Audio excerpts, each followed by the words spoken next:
Hello friends welcome to our new video. इस वीडियो में हम लोग हमारा एक नया सब्जेक्ट है that is income tax law, इसको स्टार्ट करने जा रहे हैं। सो गाइज़, अगर आप लोग इसकी न्यू बुक ले रहे हो तो दैट्स वेरी गुड। गाइज़, मेरे पास ये पुरानी बुक है और ये मोस्टली न्यू बुक से मैच है। जो भी न्यू अमेंडमेंट होएगी वो मैं आपको बताती जाऊँगी कहाँ पे हुई है। सो आप लोग चेंजेस करते जाना। जिन्होंने न्यू लिया है वेरी गुड, उनके लिए बहुत अच्छी बात है, कोई दिक्कत नहीं आएगी। मतलब कहने का मतलब है कि काफ़ी हद तक मैच हो जाएगी और बेसिक है, आपका कंसेप्ट क्लियर होना चाहिए। इसमें अगर अब हम लोग देखें तो हमारे पास चैप्टर्स हैं कुछ यूनिट 1 में, और जो सबसे इम्पोर्टेंट चैप्टर और जिसमें से पेपर आना ही आना है, और जो आप बोल सकते हो कि अगर तो आप उसको समझ लो तो बहुत इजी, ना समझो तो बहुत टफ चैप्टर है, दैट इज़ सैलरीज। ये वाला चैप्टर इनकम फ्रॉम सैलरीज। तो सबसे पहले हम लोग टफ चैप्टर को हाथ डालें। आप लोग देख सकते हो कितना बड़ा चैप्टर है ये। 1.124 पेज से स्टार्ट होता है और 259 पे जाके ख़त्म होता है। कितना बड़ा चैप्टर है। सो थोड़ा अगर आप लोग पेशेंस के साथ जैसे जैसे वीडियोस में बताया जा रहा है अकॉर्डिंग टू डैट, अगर आप लोग इसको सीखोगे चैप्टर तो आपके लिए बहुत इजी हो जाएगा। ये बहुत स्कोर गेनिंग है। मतलब आपका यूनिट 1 में मोस्टली यही इसी चैप्टर में से आपको 2-3 क्वेश्चन एग्जाम में मिलने ही वाले हैं। लॉन्ग में, वो भी लॉन्ग में चॉइस में आते हैं ना क्वेश्चंस, आपको 4 में से 2 करने, 3 में से 2 करने होते हैं, तो इसमें से आ सकते हैं 2 क्वेश्चंस आपको। तो ये चीज़ आपको ध्यान रखनी है कि आपको इसको करके जाना है, छोड़ना नहीं है किसी भी हाल में, ठीक है। तो हम लोग इसी चैप्टर की तरफ बढ़ेंगे। हमारा इनकम फ्रॉम सैलरीज है। ये मैंने इसके नोट्स बनाए हैं, सो हम लोग उसमें से करेंगे। बुक में से अगर आपको करना है आप लोग कर सकते हो, नो डाउट इजी लैंग्वेज है, बट मेरे पास नोट्स हैं तो मैं आपको नोट्स से करवाती हूँ, ठीक है गाइस। चलिए लेट्स स्टार्ट दी वीडियो। तो चलिए गाइज़, ये मेरे पास मेरे नोट्स अवेलेबल हैं। सो जो हम लोग करेंगे अब इसकी प्रिपरेशन, तो गाइज़ प्लीज़ बने रहिएगा, वीडियो को पूरे लास्ट तक देखिएगा। बहुत इंटरेस्टिंग वीडियो होने वाली है और ये आपका सैलरी चैप्टर का एक बेस बना देगी कि आपको इस तरह से इस चैप्टर को आगे कंटिन्यू करना है, ठीक है। जस्ट आपका एक बेस बनाने के लिए इस वीडियो को प्रिपेयर किया है, सो दैट आपको कोई कन्फ्यूजन ना रहे। इस चैप्टर के अंदर बेसिकली हमारे 3 sections, because income tax law है, लॉ मीन्स आपको पता है सेक्शंस कवर होंगे। इसके अंदर हमारे 3 सेक्शंस आएंगे और आपको बहुत इजीली लर्न हो जाएंगे। हमारे section number 15, 16 and 17 3 sections covered हैं इसके अंदर। 15 is related to head salary, 16 is related to deduction and 17 is related to only salary. Head salary, only salary, ठीक है। ये तो सेक्शंस की बात है, ये आगे चैप्टर में जाके आएगी। अभी स्टार्टिंग में इसका कोई रोल नहीं है। जस्ट सिंपली आप लोग अगर इसको समझो, आपको मीनिंग अपनी लैंग्वेज में तो सैलरी का पता है ना, हम लोग देख रहे हैं इनकम फ्रॉम सैलरीज, तो आपको इसका बेसिक मीनिंग जो हमारी लैंग्वेज में है वो लिखा है। पहले देखिए, salary means any remuneration pay by employer to his employee. Salary का मतलब क्या होता है? कोई भी रेमुनरेशन जो एक एम्प्लॉयर, ठीक है, जिसके अंडर हम लोग काम करते हैं, वो हमारा बॉस हमें पे करता है। Employer is our boss to his employee as in consideration of his services. जो भी एम्प्लॉय ने सर्विसेज प्रोवाइड की हैं उसके बदले में एम्प्लॉयर उसको कंसिडरेशन प्रोवाइड करता है, दैट इज़ अवर सैलरी, ठीक है। उसको हम लोग सैलरी बोलते हैं। It includes both monetary and non monetary benefits. इसमें हो सकते हैं कि हमें वो मॉनेटरी बेनिफिट्स दे रहा है, या मतलब डायरेक्टली सैलरी कैश में पेमेंट कर रहा है, या हमें नॉन मॉनेटरी बेनिफिट्स मिल रहे हैं। ये डिपेंड करता है उसके ऊपर कि वो कैसे बेनिफिट्स देना चाहता है हमारा बॉस हमें। ये तो हमें बेसिक इसका मीनिंग हर किसी को पता है कि सैलरी ये होती है। अब हम लोग स्टार्ट करेंगे इसको, इस चैप्टर को स्टार्ट करना है हम लोगों ने। पहले section number 15 that is under head salaries, मैंने आपको बताया अंडर सेक्शन 15, ठीक है। 3 सेक्शंस कवर होंगे, 15, 16, 17। First is section number 15 under section, तो ये सारा सेक्शन नंबर 15 है आपका। अब ये बहुत इजीली आपको क्लियर होने वाला है कि ये सेक्शन 15 क्यों है, कैसे है और क्या होगा इसके अंदर। अंडर सेक्शन 15 क्या है, देखिए, एज पर section 15 following incomes are chargeable to income tax. जो भी नीचे अब हम लोग पढ़ेंगे वो सब इनकम टैक्स के अंदर चार्जेबल, उनके ऊपर टैक्स लगेगा, ठीक है। Under the head salary, head salaries के अंदर उनके ऊपर टैक्स चार्ज होगा, जो भी हम लोग आगे पढ़ेंगे। फर्स्ट, कोई भी सैलरी चाहे वो ड्यू है, if salary any salary due from an employer to an assessee या एम्प्लॉई, ठीक है। एक हमारे बॉस से हमें सैलरी आनी अभी, चाहे वो ड्यू है in the previous year when actually चाहे वो हमें ड्यू है या चाहे हमें वो रिसिप्ट हो चुकी है, मतलब चाहे इन केस वो ड्यू है या रिसिप्ट है, बट टैक्स एप्लीकेबल होएगा। चाहे वो ड्यू है चाहे रिसिप्ट है, ये मैटर नहीं करता, बट उसके ऊपर जो भी हमें सैलरी मिलनी है उसके ऊपर टैक्स एप्लीकेबल होएगा। फर्स्ट पॉइंट आपको ये रट जाएगा थोड़ी, मतलब एक दो वीडियोस में ये चीज़, कि कोई भी सैलरी हमें रिसीव हो रही है, चाहे वो ड्यू है, अभी मिलनी है या मिल चुकी है, दैट इज़ अवर टैक्सेबल। ठीक है जी, वो उसके ऊपर टैक्स चार्ज होगा ही होगा, बिकॉज वो सैलरी है। ठीक है, any salary paid to him in previous year by an employer, मतलब पिछले साल में एम्प्लॉयर ने एम्प्लॉय को सैलरी एडवांस में दी थी, employer through not due or before it become due to him, that is, ये हमारी क्या थी, नॉर्मल सैलरी। अब ये आ गई एडवांस सैलरी, उसको पिछले साल में ही मिल गई, जिस साल में उसको रिसीव हुई उसी साल में वो टैक्सेबल हो जाएगी। जब वो रिसीव कर रही है, बिकम ड्यू और रिसीव्ड, दैट इज टैक्सेबल। जो भी अर्लियर होगा, चाहे ड्यू पहले है या रिसीव पहले है। अब इसमें एडवांस में उसने रिसीव पहले कर ली जबकि उसकी डेट नेक्स्ट ईयर थी, तो ये रिसीव के टाइम पे टैक्सेबल हो गई जब उसने रिसीव की। अगर उसने ड्यू पहले हो गई, मतलब उसका मंथ ये था, उसको अगले मंथ में जाके सैलरी मिली, तो तब भी टैक्सेबल। जो भी पहले हो जाएगा, ड्यू अगर पहले होगी तब टैक्स लग जाएगा, रिसिप्ट पहले होगी तब टैक्स लग जाएगा।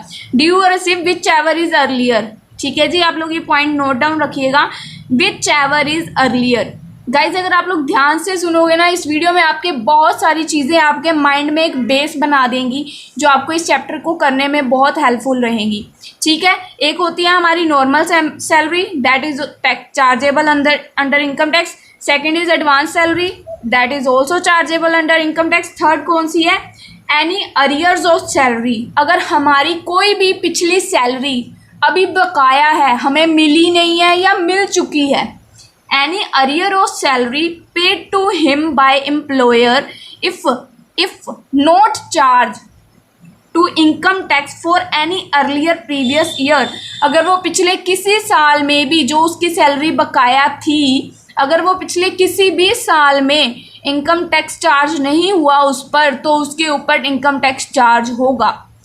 Any arrear of salary, arrear means बकाया, जितनी भी सैलरी बकाया रहती है तुम्हारी, पे जो भी उसको तुम्हें एम्प्लॉयर पे करेगा, अगर तो उसके ऊपर पिछले सालों में कोई भी टैक्स चार्ज नहीं हुआ है, देन वो चार्जेबल है under the section 15 income tax under the head salaries.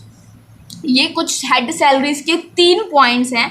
अब इसके बाद देखो ये जो ब्लू बॉक्स है, इसको ध्यान से एक बार रीड करते हैं। The important rule is that, important rule क्या है इसका, देखिए, इनकम वंस टैक्स्ड, अगर एक इनकम, अगर हमने कोई सैलरी अर्न की या किसी भी तरह से कोई हमारी इनकम हुई, अगर उसके ऊपर एक बार टैक्स अप्लाई हो गया, can not be taxed again. ठीक है, ये आपको जीएसटी का रूल है। अगर आप लोगों ने जीएसटी पढ़ रखी है तो आपको पता होगा, हम लोग एक आइटम पे डबल टैक्सेशन नहीं कर सकते, तो उसके ऊपर टैक्स अगेन नहीं लगता। सो एनी सैलरी पे इन एडवांस, अगर हमें कोई भी सैलरी एडवांस में मिली है, इफ़ टैक्सड इन, जैसे हमने पिछले साल में एडवांस में ले ली, तो हमें रिसीव तो पिछले साल में होगी, और मैंने ऊपर क्या बताया, विच एवर इज अर्ली है, चाहे वो रिसीव हुई है चाहे वो ड्यू हुई है। तो अगर वो अब पिछले साल में उसके ऊपर टैक्स अप्लाई हो गया, बट उसका मंथ जो था वो नेक्स्ट ईयर में था, तो ये तो नहीं है पिछले साल भी उसके ऊपर टैक्स लगेगा, नेक्स्ट ईयर भी लगेगा, नो। देखिए, if taxed in a previous year when the advance salary was received, अगर उसके ऊपर टैक्स अप्लाई हो गया है जब उसने एडवांस सैलरी ली थी, will not be included again in the total income, तो हम उसको दोबारा इंक्लूड नहीं करेंगे टोटल इनकम के अंदर of the person when the salary becomes due. Advance salary does not include, advance salary मतलब इसके अंदर ये नहीं होता कि loan to purchase a car, scooters, और advance salary means advance salary होती है, आपको ये तो पता होगा। आगे ना एक आपको मैं पॉइंट करवाऊंगी कि एडवांस सैलरी और advance against salary, salary advance लेना और सैलरी के अगेंस्ट एडवांस लेना, दोनों में डिफरेंस है। तो यहाँ पे ये बोला गया है कि इसके अंदर ये एडवांस सैलरी लेने का मतलब ये नहीं होता कि हम लोगों ने लोन्स लिए हैं। ठीक है जी, आफ्टर इसके मैं कुछ आपको पॉइंट्स करवाती हूँ। इसके अंदर कुछ एक आप इसके बाद सैलरी का देख लीजिए थोड़ा सा। अब ये हो गया, इसके बाद देखिए इसी के अंदर ये हमारा नेक्स्ट पॉइंट आते हैं। ये क्या है, देखिए, any salary bonus, commission, remuneration by whatever name call due or receive, चाहे वो ड्यू है चाहे वो रिसीव है, by a partner of a firm, अगर किसी पार्टनर, फर्म के पार्टनर के द्वारा वो ली जा रही है, वो सैलरी हो, बोनस है, कमीशन है या रेमुनरेशन कुछ भी है, shall not be regarded as salary, उसको हम सैलरी की तरह ट्रीट नहीं करेंगे। अगर वो बंदा फर्म का पार्ट है तो हम उस बंदे के जो भी उसने लिया है रेमुनरेशन, कमीशन, सैलरी, उसको सैलरी की तरह ट्रीट नहीं करेंगे, ठीक है, under this section. After that salary आती है हमारी अंडर सेक्शन 17। मैंने बताया आपको 15, 16 and 17 3 sections are covered. 15 is our head salary and 17 is our salary. 16 is our deduction, उसको हम आगे जाके डिस्कस करेंगे, फिलहाल के लिए वो अभी इसमें नहीं करना, बहुत कन्फ्यूजन क्रिएट करेगा वो। After that guys continue with salary. अब सैलरी के अंदर क्या क्या आता है, सैलरी मतलब हम लोग किस किस चीज़ को सैलरी मान सकते हैं, किस किस चीज़ को हम लोग सैलरी मान सकते हैं। अगर एक चीज़ और आपको बताऊं, सैलरी मतलब टॉपिक सारा सेक्शन 17 है, बट इसके सेक्शन 17 के आगे सब सेक्शंस हैं, जैसे ये सब सेक्शन 1 के अंदर आती है सैलरीज, इसके आगे और पार्ट्स है, बट वो अभी आपको नहीं बताने चाहिए मुझे, क्योंकि वो आपको कंफ्यूज करेंगे। जैसे जैसे हम उनकी तरफ बढ़ेंगे आपको धीरे धीरे वो क्लैरिटी होती जाएगी। फिलहाल आपको ये समझना है सैलरी क्या है। According to section 17 salary include the following amount, जो ये नीचे लिख रखे हैं इनमें से कोई भी अमाउंट रिसीव होता है हम उसको इंक्लूड करते हैं। By an employee from his employer, employee को रिसीव हुए हैं उसके एम्प्लॉयर से during the previous year. First is wages, कोई भी आपने काम किया है उसके लिए आपको वेजेस मिले हैं, दैट इज टैक्सेबल, आपको वेजेस रिसीव हुए हैं। अब दूसरा है एनी एन्युटी और पेंशन, आफ्टर रिटायरमेंट आप लोगों को पता होगा एक पेंशन मिलती है, ठीक है, वो भी टैक्सेबल होती है क्योंकि एक तरह से हमारी इनकम है। सैलरी इज वट जो भी हमें इनकम हो रही है। एनी ग्रेच्युटी, ग्रेच्युटी क्या होता है देखिए, any sum receive by employee from past employer, जो भी मतलब उसका कोई ना, एक जैसे आप लोग एग्जांपल में ले सकते हो कि एक पास्ट एम्प्लॉयर था, कोई आपका पास्ट में एक बॉस था, आपने उसको उस टाइम पे सर्विसेज प्रोवाइड की, उस टाइम वो उस पोजीशन में नहीं था कि आपको वो उसके लिए पे कर पाए। सो इन फ्यूचर जब उसकी वो पोजीशन हुई कि वो पे कर पाए, तो इन फ्यूचर उसने आपको वो पेमेंट की फॉर योर पास्ट सर्विसेज, जो सर्विसेज आपने उसको पास्ट में दी थी उसकी पेमेंट उसने फ्यूचर में की, यही लिख रखा है। A sum received by employee from past employer, जो उसका पास्ट में बॉस था, as a token of gratitude, gratitude that means prize, एक प्राइज की तरह, फॉर सर्विसेज, जो सर्विसेज उसने उसको रेंडर्ड की थी in past is called gratuity, उसको बोलते हैं हम लोग gratuity. That is also our income. एक तरह से आप लोग बोल सकते हो कि आपको प्राइस नहीं कह सकते हम लोग इसको, जैसे यहाँ पे मैंने लिखा आपकी मेहनत की ही मिली है, बट आपने उसको सर्विसेज पास्ट में दी थी और उस टाइम पे जैसे वो कैपेबल नहीं था आपको पे करने, तो उसने पे वो आपको आगे फ्यूचर में किया, दैट इज ग्रेच्युटी। आपको आई थिंक क्लियर हो गया होगा ग्रेच्युटी क्या होता है। ये भी हम लोग सैलरी के अंदर इंक्लूड करते हैं। एनी फीस, अब कई बंदे होते हैं जो काम करने की फीस लेते हैं, ठीक है ना, हर एम्प्लॉयर को अगर वो किसी भी बंदे से काम ले रहा है, काम करवा रहा है, तो उसको फीस पे करनी पड़ती है। फीस किसको पे करते हैं, जो मतलब हमारे थोड़े दिन के लिए पर्सन्स को हम लोग हायर करते हैं, उनको हम लोग फीस पे करते हैं। जैसे हम लोग बोल सकते हैं वकील, हम लोग उसको फीस पे करते हैं, हम लोगों ने उसको हायर नहीं किया है, ठीक है ना। तो ऐसी चीज़ें। अब यहाँ पे देखो ये तो फुल्ली टैक्सेबल है, फीस अगर हमारी हो रही है, ठीक है। आफ्टर दैट पॉइंट है एनी कमीशन, कोई भी कमीशन, वो भी सैलरी के अंदर टैक्सेबल है। एम्प्लॉयर टू एम्प्लॉय, अगर एम्प्लॉयर से एम्प्लॉय को कोई भी कमीशन दी जा रही है, फुल्ली टैक्सेबल। अब कमीशन के अंदर एक extra point, in case commission is given to an employee and it is pay as a, जैसे एक कमीशन ना एक एम्प्लॉय को मिल रही है और ये ना साल के स्टार्टिंग में डिसाइड कर दिया गया कि उसको इतनी परसेंटेज फिक्स मिलनी है, इतनी परसेंटेज कमीशन फिक्स मिलनी है, उसको स्टार्टिंग में ही डिसाइड कर दिया गया। It is pay as a fixed percentage of turnover achieved by such employees, such commission should be treated. ऐसी कमीशन को अगर सिंपली कमीशन उसको मिल रही है, any commission that is not taxable, sorry यहाँ पे टैक्सेबल लिख रखा है, बट अगर उसको कोई ऐसी कमीशन मिल रही है जो कि एक फिक्स्ड परसेंटेज है, मतलब इतनी परसेंट उसको मिलनी ही मिलनी है, तो ऐसी कमीशन दैट को हम लोग सैलरी ट्रीट करेंगे, ठीक है जी, आई डोंट थिंक यहाँ पे कोई कंफ्यूजन आएगी। नेक्स्ट पॉइंट है एनी परक्यूस्ट। अब ये क्या है जी? Any benefit allowed by employer to employee, कोई भी ऐसा बेनिफिट जो कि एक एम्प्लॉयर द्वारा एक एम्प्लॉय को दिया जाता है, not in money form, cash form में नहीं होता ये, ठीक है। ये किसी भी तरह काइंड हो सकता है, एक मतलब कैश फॉर्म में नहीं होता, काइंड फॉर्म में होता है, उसको बेनिफिट्स प्रोवाइड करता है एम्प्लॉयर, ठीक है। ये आगे हमारे चैप्टर में बहुत ही ब्रीफ में डिस्कस है, इसके ऊपर बहुत एक बड़ा पॉइंट है, लॉन्ग में क्वेश्चन भी बनता है इसका, तो इसको हम लोग लेटर चैप्टर में डिस्कस करेंगे। सैलरी की इसी वजह से बोल रही हूँ, आगे प्री सेक्शन है, ये सेक्शन 1 है, ये आई थिंक सेक्शन नंबर 3 है, सब सेक्शन 3, ये सेक्शन 1 है ना 17 सब सेक्शन 1, ये सेक्शन 17 सब सेक्शन 3 होगा आपका, तो इसको हम लोग आगे डिस्कस करेंगे। आफ्टर दैट है प्रॉफिट लीव और इन एडिशन ऑफ सैलरी, कोई भी कैश पेमेंट रिसीव हुई, ठीक है, ये भी आगे हम लोगों का चैप्टर में ब्रीफ में है, तो इसको भी हम लोग आगे ही डिस्कस करेंगे, क्योंकि ब्रीफ में ही जस्ट आपको सैलरी के अंदर क्या क्या इंक्लूडेड है वो बता रही हूँ। जैसे जैसे हम लोग आगे बढ़ते जाएंगे आपके पॉइंट्स इंक्लूडेड होते जाएंगे और आपको उसकी अकॉर्डिंग एग्जाम्पल्स मिलती जाएंगी। Any salary in leave of leave receive during service is fully taxable, अगर आपको किसी भी तरह की सैलरी रिसीव होती है ड्यूरिंग लीव तो that is also fully taxable, and any advance salary that is also taxable, ठीक है जी। ये कुछ मैंने आपको सैलरी के पॉइंट्स बताए हैं। अब इसके बाद गाइज हम लोगों का एक टॉपिक है that is characteristics of salary, तो कोशिश कीजिएगा उस टॉपिक को थोड़ा सा अपना माइंड ओपन करके समझें, सो दैट वो आपके मतलब क्लियर हो सके आपको। मैंने कोशिश करनी है कि मैं आपको कम से कम समझाऊं और आप खुद से कैच ज़्यादा करो, ध्यान से सुनिएगा बस। फर्स्ट पॉइंट क्या है, इसमें आपका रिलेशनशिप बनता है एम्प्लॉयर और एम्प्लॉय के बीच में, बॉस और उसके एम्प्लॉय के बीच में एक रिलेशनशिप बनता है। There should be an employer employee relationship और master servant relationship between two persons, यहाँ पे रिलेशनशिप बनता है। जैसे आप बोल सकते हो, चाहे वो एम्प्लॉयर का बोल लो या एक मास्टर और उसके सर्वेंट या उसका स्टूडेंट बोल लो, रिलेशनशिप बनता है, ठीक है।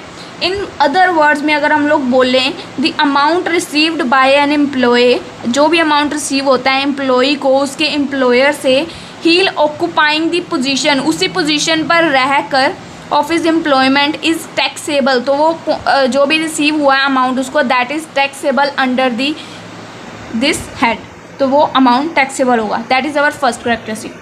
एक तो फर्स्ट कैरेक्टरिस्टिक्स क्या बना कि उनके बीच में एक अच्छा रिलेशनशिप क्रिएट होता है, that is our first characteristic, simple language.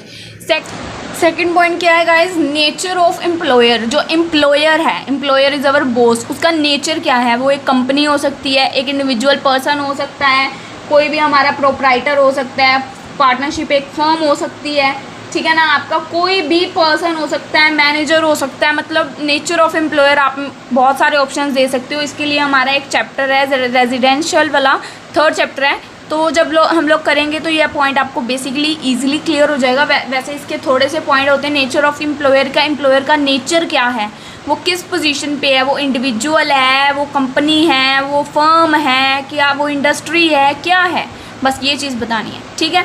After that 3rd point है no difference between salary and wages, salary और वेजेस के बीच में कोई डिफरेंस नहीं है। Salary from present, past or prospective employer, चाहे वो ड्यू है चाहे वो रिसिप्ट है, that is taxable. Salary from present, past या प्रोस्पेक्टिव एम्प्लॉयर, किसी भी एम्प्लॉयर से आ रही है, चाहे प्रेजेंट जो फ्यूचर में होने वाला उससे आ रही है, चाहे प्रेजेंट में है, चाहे प्रोस्पेक्टिव एम्प्लॉयर है, किसी से भी आ रही है, चाहे वो ड्यू है चाहे रिसिप्ट है, that is taxable. Salary is always taxable, ठीक है।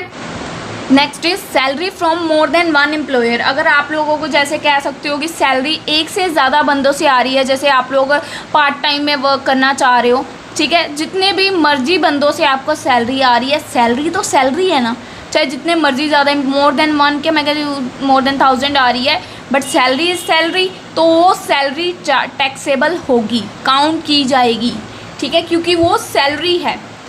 अगर सैलरी की जगह कुछ आगे और देखते हैं, देखिए नेक्स्ट पॉइंट है हमारा tax free salary.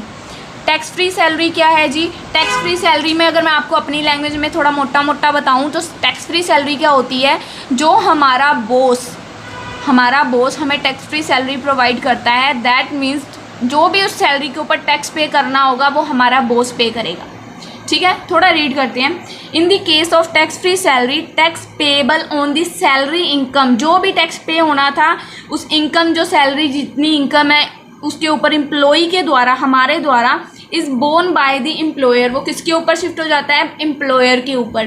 Tax pay by the employer, employer tax pay करता है on the behalf of employee, is included in the salary, जो कि सैलरी में इंक्लूड होता है income of the employee. But जो एम्प्लॉई है वो उसके लिए क्लेम कर सकता है, क्योंकि उसको टैक्स फ्री सैलरी प्रोवाइड की जानी थी। तो ये ना हो कि उसका बॉस उसको टैक्स को काट के उसको सैलरी प्रोवाइड करे, तो ये चीज़ नहीं होनी चाहिए। टैक्स फ्री सैलरी का मतलब है टैक्स बॉस पे करेगा, तो अगर एम्प्लॉय चाहे तो अगर उसका बॉस वो टैक्स कट करे तो उसके लिए क्लेम कर सकता है।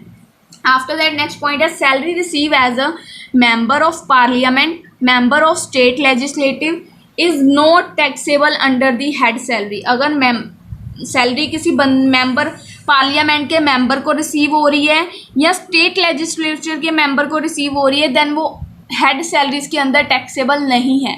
ठीक है जी, that is our characteristics. After that 8th point है रिसिप्ट्स फ्रॉम पर्सन्स। गाइज मेरी बात ध्यान से सुनिए, ये आप लोग ये मत समझिएगा कि ये टॉपिक जस्ट ऐसे ही घूम रहा है, क्योंकि ये आगे जाके आपकी यूज़फुल है कि कहाँ पे क्या चीज़ यूज़ होनी है। जैसे आप प्रैक्टिकल करोगे तो यूज़ में आएंगे, और इस चैप्टर में से 5 मार्क्स में थ्योरी भी काफ़ी बार आती है, तो थोड़ा थोड़ा थ्योरी का टॉपिक भी आप साथ साथ समझोगे तो बेटर रहेगा आप लोगों के लिए।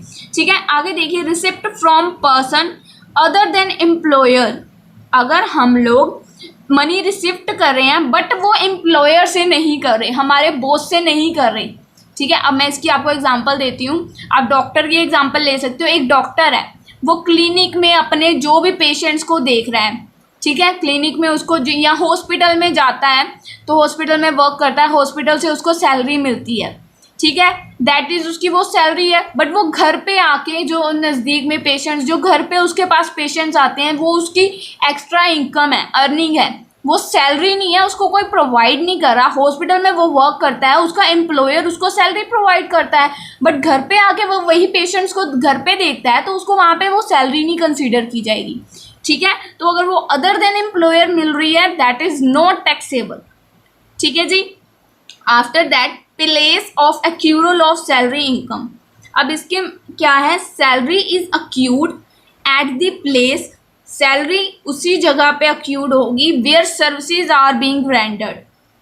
Place of accrual of salary income, place क्या है सैलरी इनकम का, ठीक है जी।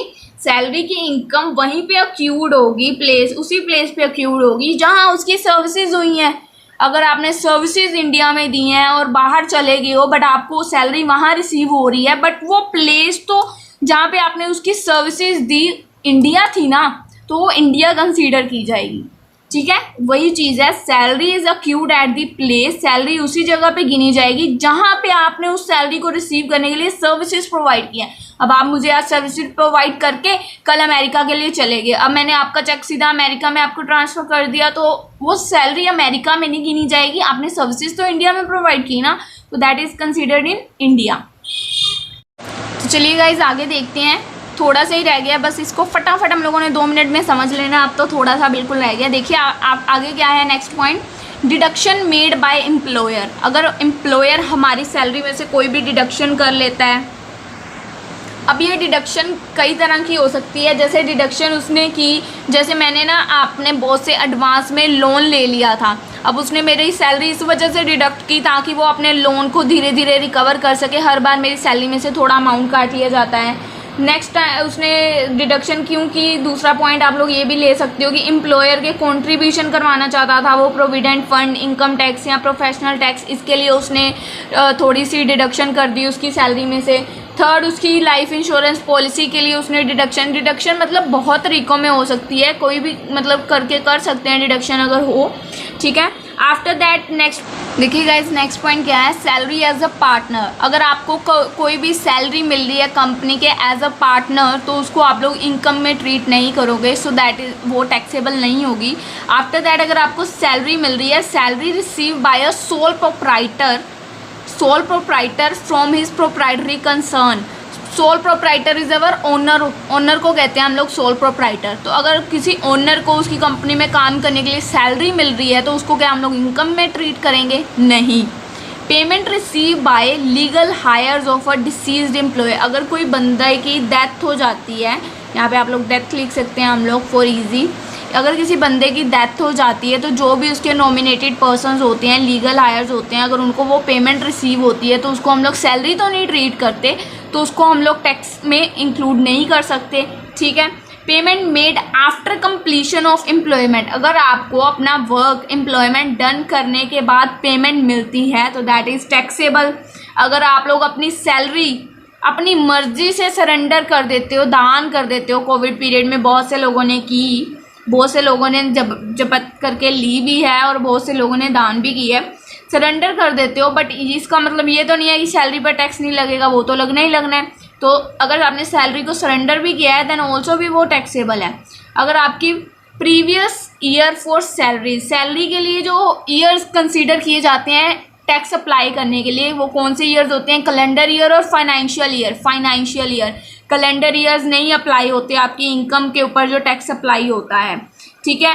टैक्सेबिलिटी ऑफ सैलरी, टैक्स कैसे अप्लाई होता है? सैलरी के ऊपर, चाहे वो ड्यू है चाहे वो रिसिप्ट है, विच एवर इज अर्लियर। अब तो ये पॉइंट चौथी बार आ चुका है और आई थिंक आपको ये समझ आ गया होगा। चाहे आपकी सैलरी ड्यू है या रिसिप्ट है, जो भी पहले है उसके ऊपर टैक्स अप्लाई होगा। उसके बाद सैलरी ग्रेड और पे स्केल। सैलरी जो होती है हमारी, जिस सैलरी में एनुअल इंक्रीमेंट होता रहे, मतलब आज आपकी सैलरी 10,000 की है, नेक्स्ट मंथ आपकी 10,500 हो जाए, फिर उसके नेक्स्ट मंथ आपकी 11,000 हो जाए, मतलब हर मंथ 500 का इंक्रीमेंट, दैट इज, अगर आप लोग बोल सकते हो, या एनुअल इंक्रीमेंट बोल लो, पूरे एक साल बाद इंक्रीमेंट इतना होना है, वो चीज़ भी आप लोग देख सकते हो। उसको बोलते हैं हम लोग सैलरी ग्रेड पे स्केल, ठीक है। अब मैंने आपको एक पीछे बताया था कि मैं आपको आगे जाके एक डिफरेंस बताऊंगी। एडवांस सैलरी जो रिसीव की है और एडवांस लिया है against the salary. Advance salary लेना और एडवांस अगेंस्ट सैलरी लेना both are different. In case an employee या assessee receive some salary in advance, अगर वो सैलरी एडवांस लेता है, पिछले साल में उसने ले ली, which was actually not due in that year, तो वो उस साल में ड्यू नहीं हुई। It shall be taxable in the year of receipt. जिस साल में उसने रिसिप्ट की, ड्यू या रिसिप्ट जो भी पहले हुआ, उसमें आपको उसकी टैक्स पे करना है। तो जिस साल उसने रिसिप्ट की, रिसिप्ट उसने पहले कर ली, तो उसी साल वो टैक्सेबल होगी।